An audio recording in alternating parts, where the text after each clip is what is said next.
sejam bem-vindos, meu nome é Fontana e hoje eu tô aqui pra contar pra vocês como que eu fui parar na televisão sueca. Mas antes de ir pro vídeo, já se inscreva neste canal se você ainda não foi inscrito, ativa o sininho pra não perder nenhum vídeo novo, já deixa aquele like babadeiro e vai comentando tudo aqui embaixo que você tá achando. Eu sou @Fontana no Instagram e @It'sFontana no Twitter e no TikTok. E antes de contar essa história muito maluca pra vocês e fazer esse olho babadeiro, eu preciso raspar a minha sobrancelha e tirar a minha barba que já começou a crescer. Eu já volto. Bam! E agora já retornei com as minhas sobrancelhas esboçadas, com o primer nos meus olhos e hoje estarei testando a paleta Naughty, ou no inglês americano, Naughty. Tá ouvindo? Ó, a celebração aqui desse condomínio hoje, Brasil. E hoje estarei testando uma paleta muito especial, a paleta Naughty, ou no inglês americano, Naughty, da Huda Beauty, que significa algo perverso, uma coisa danadinha. Eu nunca testei essa paleta, mas eu amo a escolha de cores, porque é uma escolha de cores bem sexy. E essa paleta é muito especial pra mim, gente, porque eu ganhei ela de aniversário dos meus amigos. Então eu tava esperando uma ocasião muito especial pra estar usando ela. Olha isso aqui, Brasil. Eu fico passada, a gente vai fazer um olhão bafo de drag. Eu quero muito agradecer os meus amigos de coração que me deram essa paleta babadeira, chiquérrima, caríssima. Ana Flávia, Carl, Rod, Diego, Brunão, Gustavo, Liana. Muito obrigada de coração. Vocês sabem que eu já tenho muita maquiagem, mas só me conhecendo muito bem pra saber o que eu não tenho e o que eu quero testar. Essa paleta com certeza vai estar sempre num lugar muito especial do meu coração, porque foi um presente de vocês. Vou começar utilizando a cor que se chama a Rose, que é essa daqui. É um nude bem quentinho, porque eu quero um look bem hot e bem quente hoje, gente. E a gente já pode começar a falar sobre o tema deste vídeo, que é a minha participação na televisão sueca. Gente, pra quem não sabe, eu já participei de vários programas de televisão aqui na Suécia. E assim, muita gente me pergunta como que você foi parar na televisão, o que aconteceu, você tava na rua, veio um olheiro, te chamou, papo, foi...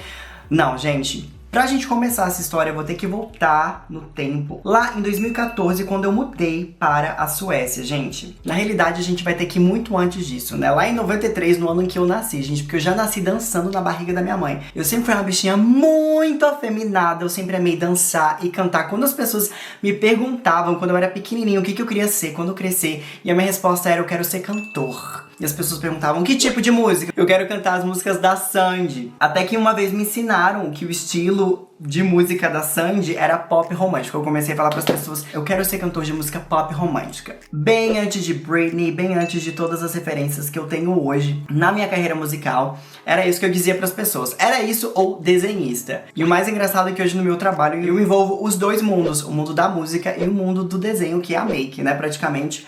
É como se eu desenhasse uma cara todos os dias na minha cara. Então, assim, pra mim, no Brasil, eu já tinha tentado várias vezes trabalhar com música ou fazer música.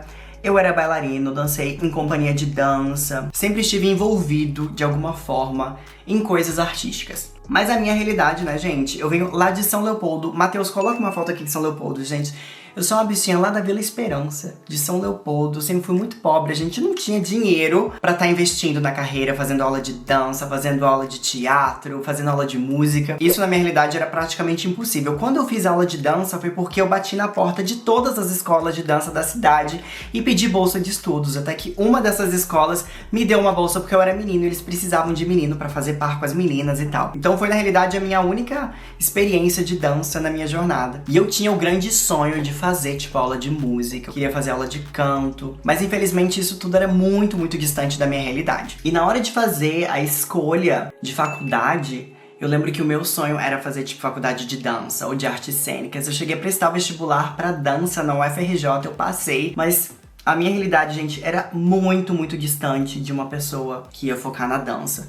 Eu precisava trabalhar pra me sustentar. Eu lembro que o esquema de aulas da faculdade era tipo vespertino, matutino, não ia ter condições de trabalhar. Então eu precisei, infelizmente, fazer outra escolha. A primeira faculdade que eu comecei a fazer foi serviço social, lá na Universidade Católica de Brasília. Eu fiz um ano dessa faculdade, foi de fato um ano muito incrível. Esse curso foi sensacional. Naquele momento eu cheguei a desistir da carreira musical. A minha ideia de fato naquele momento era me formar em serviço social e depois me especializar em algo relacionado a políticas públicas, ciências humanas, trabalhar mais próximo da comunidade LGBT. Naquele momento era um sonho que eu tinha, mas isso é uma outra história, gente. Acabou não dando muito certo. E no final das contas eu iniciei 3 faculdades e acabei não finalizando nenhuma. Eu comecei em serviço social, depois eu fui para jornalismo e depois eu fui para administração de empresas. Mas isso é papo para outro vídeo. Agora eu vou pegar esse rosinha aqui chamado Filthy e eu vou esfumar as bordinhas aqui em cima, gente. Agora corta para eu mudando pra Suécia em 2014. Vindo pra cá, gente, eu desisti de tudo na minha vida, né?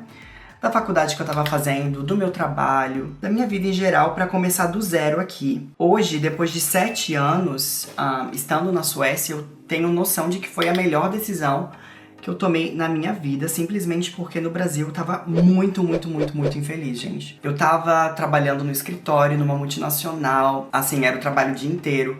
Aí depois você ia pra faculdade à noite, chegava muito tarde em casa, nos finais de semana eu dava aula de inglês e era DJ ainda na balada. Então era uma loucura, simplesmente pra sobreviver, assim.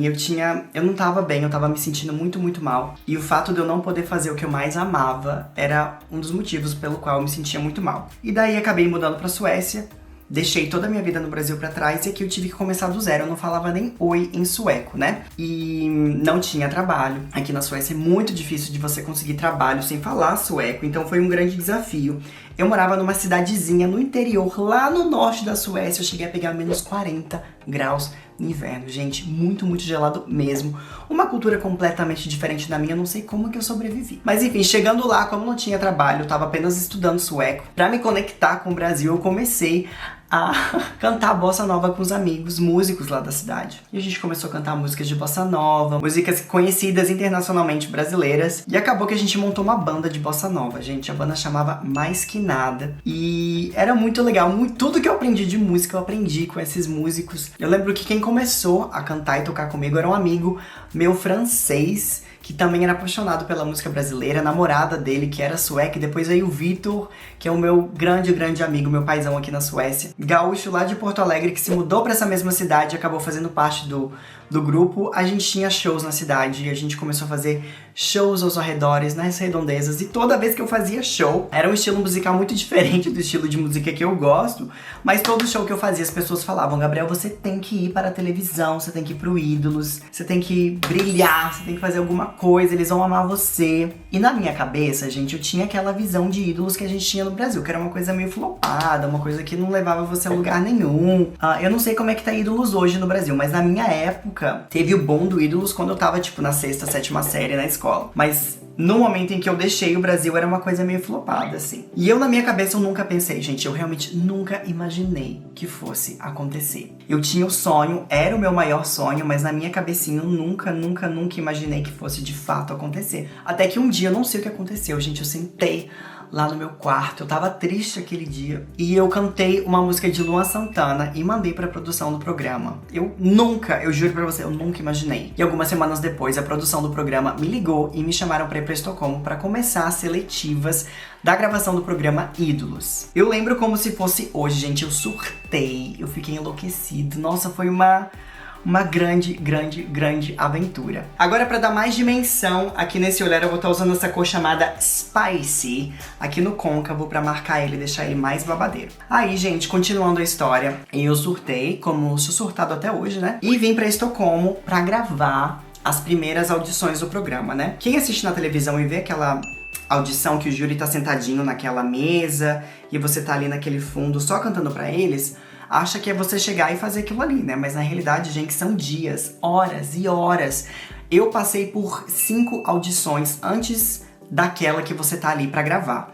Entendeu? Você conhece todos os diretores do programa, toda a emissora, o vocal coach que acompanha a galera que segue adiante na competição. Então, assim, é um baita negócio, é uma super produção. O momento que você grava aquele momento ali, eu já tava, tipo, há 2 dias já em Estocolmo, já tinha gravado uma carambada de coisa. E eu lembro que eu tinha que passar, tipo, todos os dias usando a mesma roupa pra com que não desse nenhum erro de continuidade na gravação. Eu tava muito nervoso e muito cansado. A produção não me deu hotel naqueles dias. Então, assim, eu tava dormindo num hostel que não era muito confortável. Era um hostel dentro de um barco na beira d'água. Isso já dá uma outra história de outro vídeo. Porque eu conheci uma menina no primeiro dia, eu falei, cara, eu não tenho onde dormir, eu vou ter que dormir, sei lá, na rua. Eu não podia ficar na casa dela, ela me ajudou a encontrar o hostel mais barato que tem na Suécia. Foi esse hostel, nesse barco velho, caindo nos pedaços, que eu fiquei lá durante 2 noites. Mas enfim, essa audição que vai pra televisão, ela é a última que a gente grava, e assim, depois de dias passando por várias outras seletivas. Aí eles vão cortando pedaços dessas outras seletivas pra cortar tudo e colocar como se fosse exatamente no momento antes de você conhecer os jurados. Mas, gente, muito nervosismo. Eu acho que eu poderia ter feito muito melhor do que eu fiz. E naquele momento, naquela audição que eu cantei Dark Horse, da Katy Perry, eu tava completamente nervoso. Nossa, eu não consigo nem assistir essa audição.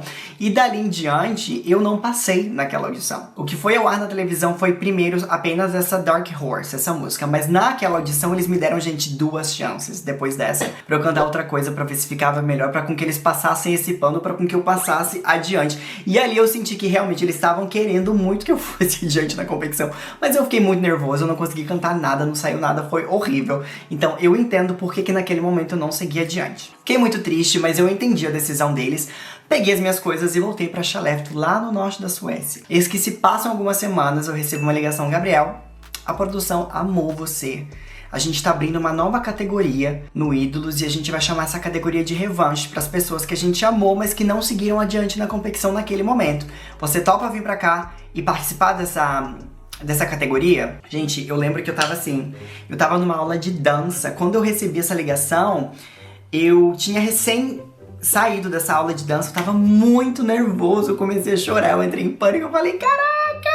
Fui pra casa, eu lembro que foi uma coisa assim do dia seguinte. Fiz as minhas malas, fui pra Estocolmo no dia seguinte. Naquele momento, eu tava muito chocado porque eu não sabia o que ia acontecer, o que eles iam fazer comigo, como é que ia ser o processo. Nossa, era muita dúvida, muita dúvida sobre o que eu ia cantar, o que eu ia fazer, como que tudo ia acontecer. Aí arrumei as minhas coisas, fui pra Estocolmo. Chegando lá, a gente ia fazer exatamente o que o Ídolos fazia com os participantes. Eram programas semanais que a gente ia gravar e era de eliminatória, né? Toda semana alguém ia pra casa. E nesse contexto, eu não tinha, tipo, os jurados normais do programa. Eu tinha uma banda, uma boy band, a boy band mais estourada aqui na Suécia. Eles eram os meus coaches nesse programa, então eles me colocavam toda semana num desafio diferente pra me ensinar como ser uma superstar. Isso foi muito legal porque eu tive uma jornada diferente e muito mais legal do que o time tradicional da temporada do programa, sabe? Então eu passava em Estocolmo, tipo, 3 dias da semana gravando o programa e depois eu voltava pra minha cidade e vivia minha vidinha normal, esperando, né, que eu fosse adiante na competição, que era o meu maior sonho, gente. Ali eu já tava com um fogo. Eu falei, gente, eu vou chegar até o final, vou ganhar esse negócio. E foi o que aconteceu, gente, vocês acreditam? Eu fui até a final e venci essa categoria chamada Revanche do Ídolos naquele ano, 2015, se eu não me engano. E o prêmio era você gravar sua própria música autoral e performar na maior arena da Suécia ou da Escandinávia, eu nem sei, gente, o Ericsson Globe Arena, que é tipo assim, a arena mais tradicional, Madonna, Britney Spears, Beyoncé, todo mundo já fechou nessa arena. Então eles lotam essa arena na final, ao vivo, que vai ao ar na televisão, né? Eu tô lembrando aqui agora, a gente fica todo arrepiado, porque a sensação que dá é muito louco. No exato estúdio onde eu gravei, a primeira música que eu gravei na vida, que foi Eu Sou do Brasil, foi onde o Red One trabalhou nas músicas da Lady Gaga, que foi algo assim, muito doido. As músicas que ela lançou lá atrás é algo sensacional. Eu fiquei, tipo assim, chocado mesmo. E depois a sensação, gente, de performar numa arena lotada. Eu acho que tinham 14 mil pessoas naquela arena. E, gente, assim, ó, que você... Cara, é muito doido. Eu tava numa ansiedade muito grande. Eu não tinha ninguém comigo no backstage. E foi naquele dia que eu decidi que eu ia virar maquiador. Na realidade eu já queria, né? Eu sempre gostei muito de maquiagem. Mas foi naquele dia que eu tomei essa decisão. Porque eu entrei na sala pra me maquiar e as pessoas estavam mais uma vez, tipo assim, fazendo piadinha comigo. me zombando, porque eu não falava sueco direito, eu não entendia muito bem o que estava acontecendo, eu estava sempre perdido, sabe? E virou, no programa em si, virou a minha chamada de eu ser o brasileiro latino perdido, que não entendia muito bem das coisas, que era engraçadinho, que andava de salto, que era afeminado. E o tom das pessoas comigo era sempre um tom de humor, um tom de piada. E eu não gostava daquilo, porque eu tava levando o meu trabalho muito, muito a sério. Aquilo ali era o meu maior sonho acontecendo, né? Então, quando eu entrei aquele dia, eu pedi pro maquiador, você pode, por favor, me ensinar o look que você vai fazer comigo? A gente tem um tempo, se você puder só me narrando o passo a passo da maquiagem aqui. E ele foi narrando pra mim, me falando, e depois daquele dia nunca mais, praticamente, eu acho que ninguém me maquiou depois daquele dia, porque eu tomei a decisão de que eu ia aprender a fazer minha própria maquiagem e ia chegar muito longe. E eu lembro que entrando no meu camarim tinha assinatura de todas as artistas que já passaram por aquela arena. Gente, foi uma sensação indescritível. A realização do meu maior sonho. Eu lembro que antes de entrar no palco eu tava numa ansiedade, a gente parecia que dava um piririgangô que ia sair por cima, por baixo, por tudo. E foi ali que eu performei Eu Sou do Brasil, a minha primeira performance. Matheus, coloca um pedacinho aqui da performance pra maior arena de música lotada da Suécia, ao vivo na televisão, gente, na maior emissora, como se fosse lá uma performance na Globo, aí no Brasil. E aquilo ali mudou a minha carreira, né, mudou a minha vida pra sempre, porque eu fiz o meu show, fiz a minha performance, eu até tropecei, gente, o meu salto tava de estileto, ele ficou preso uma hora entre os dois azulejos de vidro que tinham ali no palco, ficou preso, eu dei uma tropeçada, mas eu me virei, eu já levantei, já fiz o show. Eu não sabia que, tipo assim, se você vai usar o salto pela primeira vez no palco, que você tem que, tipo, colocar fita isolante embaixo e botar muito spray de cabelo pra dar uma aderência e você não escorregar. Gente, eu botei o salto do jeito que eu botei no meu pé, eu fui pro palco, eu escorreguei naquele palco que vocês não têm noção.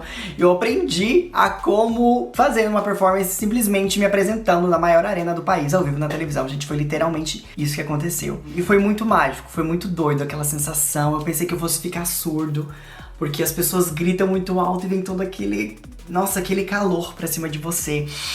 Ai, imagina agora a bichinha sair lá de São Leopoldo no meio do nada, literalmente, com uma mão na frente e outra atrás e vai parar na maior arena do país, né? Foi algo realmente mágico. E ali eu fiz a minha performance e saí do palco com o povo gritando aquela coisa. Veio 2 seguranças, me pegaram pelo braço e quando assim eu olhei pra baixo, que eu tava tonto, na hora que eu levanto a cabeça, era o diretor da gravadora que me contratou, que era a Universal Musical na época.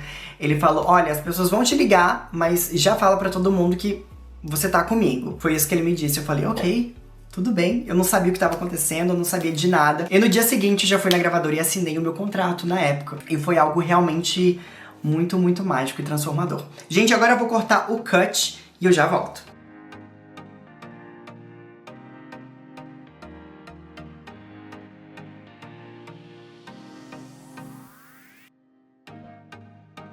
E agora com o cut eu tô muito animado porque eu vou finalmente utilizar as sombras cintilantes. Elas são lindas, gente. Eu não passei nem o dedo ainda, mas eu tô sentindo que elas vão ser babadeiras. Enfim, depois que eu consegui esse contrato com essa gravadora, eu acabei mudando pra Estocolmo definitivamente, né? Eu tive que ir lá pro norte, terminar o meu relacionamento. Resumindo bem a história, né? O boy virou pra mim e falou assim, não! Você não vai, você não pode. Bem aquela coisa de filme mesmo, sabe? Ele virou pra mim e falou assim, você vai ter que escolher entre mim e a sua carreira. Eu olhei pra cara dele e falei, tu tá me zoando, né, viado? Bicha, não é possível, tu tá me zoando. E não, gente, ele não tava me zoando. Ele mandou eu escolher entre ele e a carreira. Eu falei, meu, tchau, né? Beijo. Tô rindo aqui de nervoso. Não foi tão fácil assim, gente. Mas, pois é, eu terminei meu relacionamento, mudei pra Estocolmo e comecei a minha vida aqui. A gente saiu em turnê, eu gravei Electric, que é o meu baby, a minha música. Eu considero como se fosse a primeira música que eu lancei, porque não foi uma música feita especialmente pra um programa de televisão.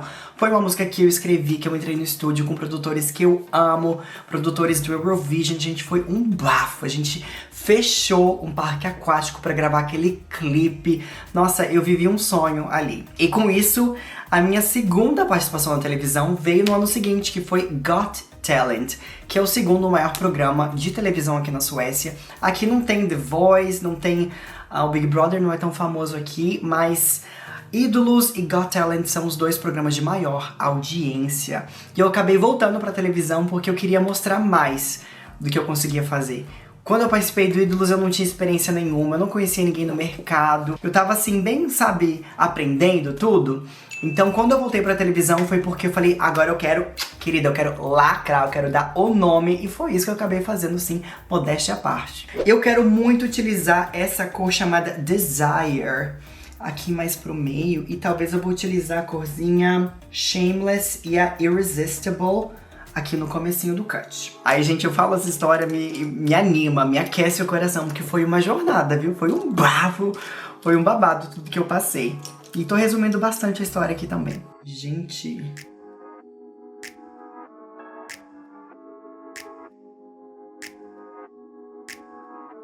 Vou molhar o pincel pra ver se ela gruda mais. Agora sim. Linda essa cor, gente, olha isso.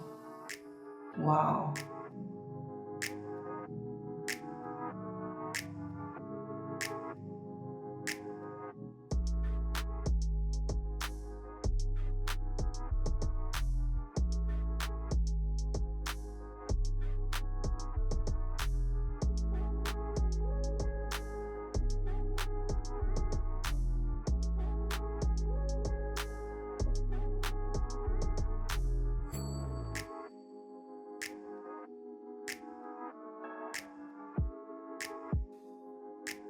Gente, eu tô amando, tá muito, muito bonito. Agora eu vou voltar com essa cor Spicy, que é a cor mais escura da paleta, pra intensificar aqui as bordinhas do Cut Crease.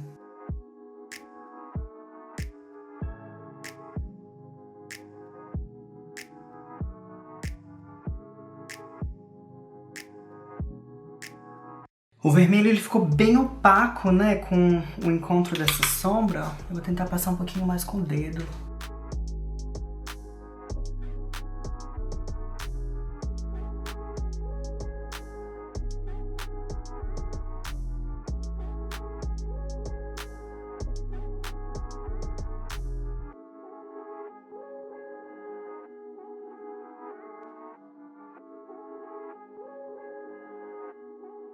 Agora sim. Vou passar um pouquinho desse douradinho aqui bem no meio do cut. Essa cor que se chama Tantric. Nossa, bem safadinha mesmo, né? Essa paleta muito safadinha.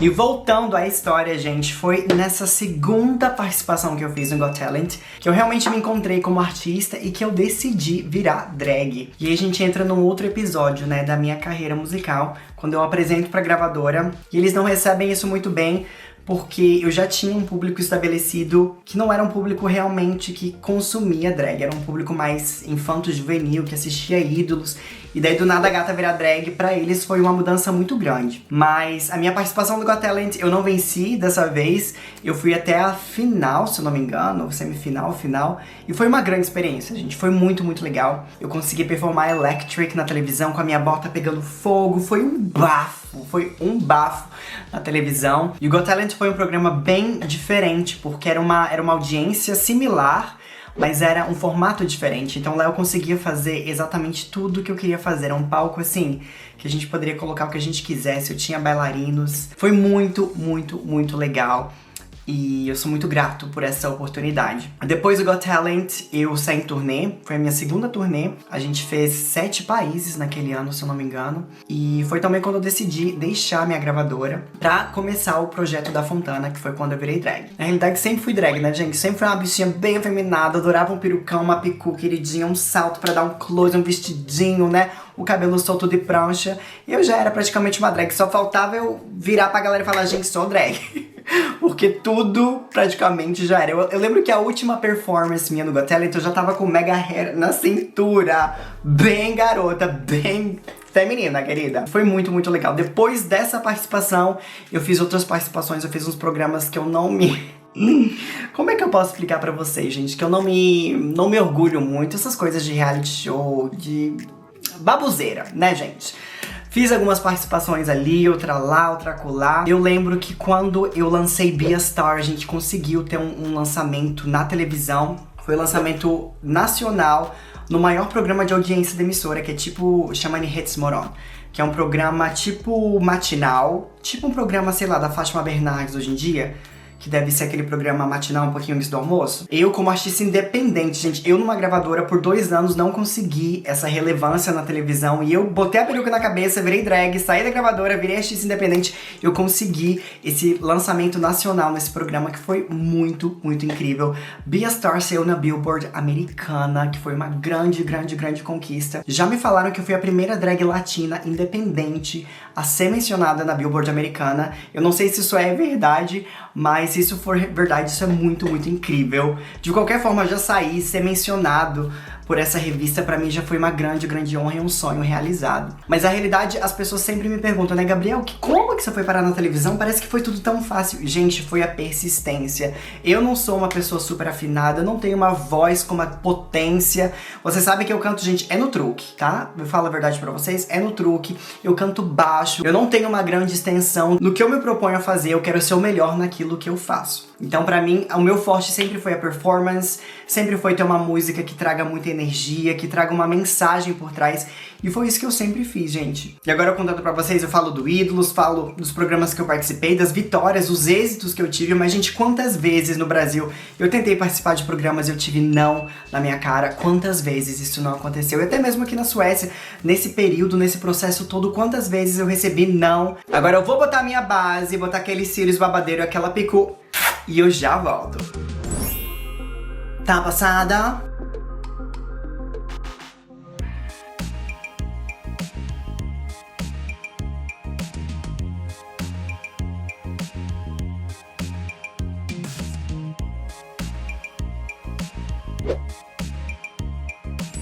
E este é o look finalizado. O que vocês acharam, gente? Eu amei essa paleta. Ela é muito sexy, ela é muito hot. Eu achei as sombras bem fáceis de esfumar e elas são bem macias pra trabalhar. E agora eu tô aqui pensando, será que eu deveria fazer um comeback na televisão? O que vocês acham que eu deveria voltar e fazer na televisão? A Fontana nunca esteve presencialmente fazendo performance na televisão. Talvez eu deveria achar uma forma, uma estratégia de voltar pra TV como Fontana. O que vocês acham? Muito obrigada por terem assistido esse vídeo até aqui. Eu sou @Fontana no Instagram e @It'sFontana no Twitter e no TikTok. Já se inscreva neste canal se você ainda não for inscrito. Gente, eu tô precisando muito da ajuda de vocês. Faça esse canal crescer, gente. É só se inscrever. Compartilha com as pessoas que você acha que vão curtir esse assunto. E me deixem sugestões de vídeo aqui embaixo. O que você quer ver? Eu já tô planejando fazer um vídeo sobre como eu virei meme, porque, gente, eu fui meme há uns anos atrás. Quem lembra? Também tá planejando fazer um vídeo contando alguns causos de boys suecos e europeus que eu tive aqui na Europa. Hoje eu compartilhei com vocês um pouquinho das histórias que eu tenho de televisão aqui na Suécia. Foram muitas coisas que eu fiz, é difícil resumir em um vídeo. E a realidade é muito doida. Eu fico até meio emocionado quando eu falo sobre isso, gente, porque um dia o Gabrielzinho lá de São Leopoldo sempre sonhou em fazer as coisas que eu faço hoje. Fazer as coisas que eu sempre sonhei, mas que com a minha história, com as minhas vivências, as pessoas detonaram esses sonhos. Eu realmente acreditei que isso nunca fosse acontecer. Por mais que eu sonhasse e eu quisesse isso tanto dentro de mim, eu realmente perdi a esperança por alguns anos. E eu acho que eu pedi com tanta força pro universo, eu desejei com tanta, mas com tanta força, que o universo encontrou um jeito de me trazer aqui pro outro lado do mundo pra tudo isso acontecer. Eu tive algumas grandes vitórias no meu caminho, que eu acredito que foi graças à televisão aqui na Suécia que me abriram essas portas. Como, por exemplo, quando eu abri o show da Melanie C das Spice Girls, pra mim foi um grande... Nossa, eu não tenho nem palavras, gente, pra descrever a sensação de conhecer uma Spice Girl. Quando eu conheci Adam Lambert, Amanda Seyfried e muitos outros artistas de Hollywood, estrelas. Ai... Vocês lembram quando eu fiz a propaganda do Mamma Mia 2, gente? É muito doido, é tudo muito, muito louco. Mas se eu não tivesse sonhado, se eu não tivesse ido atrás, nada disso teria acontecido. Eu talvez estivesse lá em São Leopoldo, infeliz, trabalhando com uma coisa que me deixasse muito, muito, muito infeliz, porque na minha realidade, naquele momento, eu sei que eu fiz o melhor que eu pude, e eu tive que procurar algo que fosse se adaptar com a minha realidade, que naquele momento era estudar, por exemplo, algo que me desse um retorno financeiro na hora. Foi por isso que eu tive que fazer administração. E eu lembro do dia, a tristeza que me deu quando eu tive que me matricular no curso de administração só pra conseguir um emprego. Eu já tava sendo professor de inglês numa época e foi uma aluna minha que... Ela até faleceu, gente. Ai, nossa, pra ver como as pessoas voltam pra gente, né? Ai, uma aluna minha muito, muito, muito especial. Ela acabou de falecer algumas semanas e ela voltou. Ela veio aqui, desculpa. Gente, que loucura, eu tô todo arrepiado. As pessoas passam pelo nosso caminho e agora... Várias pessoas que passaram no meu caminho, gente. Eu tive muitos traumas na minha história, mas ao mesmo tempo eu sempre tive anjos e pessoas incríveis que me colocavam pra cima e que acreditaram em mim desde o primeiro momento. Então, se você nesse momento tá fazendo uma coisa que você não goste, se você tem um sonho, gente, vai aos pouquinhos. Não larga de uma vez não, mas vá aos pouquinhos. Vá aos pouquinhos se entregando pra esse outro mundo que você quer fazer. Por exemplo, se você quer ser drag, mas você também precisa fazer, sei lá, o curso de direito, o curso de administração, ou se você precisa trabalhar num call center o dia inteiro pra fazer um salário, pra sobreviver, mas tenta encontrar algumas horas no seu dia de folga, no seu final de semana, pra você se inteirar, pra você estudar como ser uma drag queen melhor, por exemplo, ou como chegar aonde você quer chegar, porque tudo é possível. Se eu cheguei até aqui, eu sei que eu não tenho inscritos no YouTube, eu sei que eu não sou ninguém, mas no meu coração eu já realizei tantos sonhos, eu já cheguei tão longe, gente. Se vocês soubessem tudo que eu passei, tudo que eu tive que passar pra chegar aqui hoje, me aceitar, me amar do jeito que eu sou e seguir os meus sonhos, vocês não acreditariam. Então, quando eu falo pra você ir atrás do que você acredita, é porque eu acredito em você e eu sei que você pode chegar lá. E às vezes a vida, ela surpreende a gente encontra novas paixões em lugares diferentes, em coisas diferentes, que talvez não é exatamente aquilo que a gente planejou no comecinho, mas lá no final, gente, o fato de você ter tentado, de você ter ido atrás, vai te mostrar coisas ainda melhores e tudo vai valer a pena. Um beijo gigantesco pra você.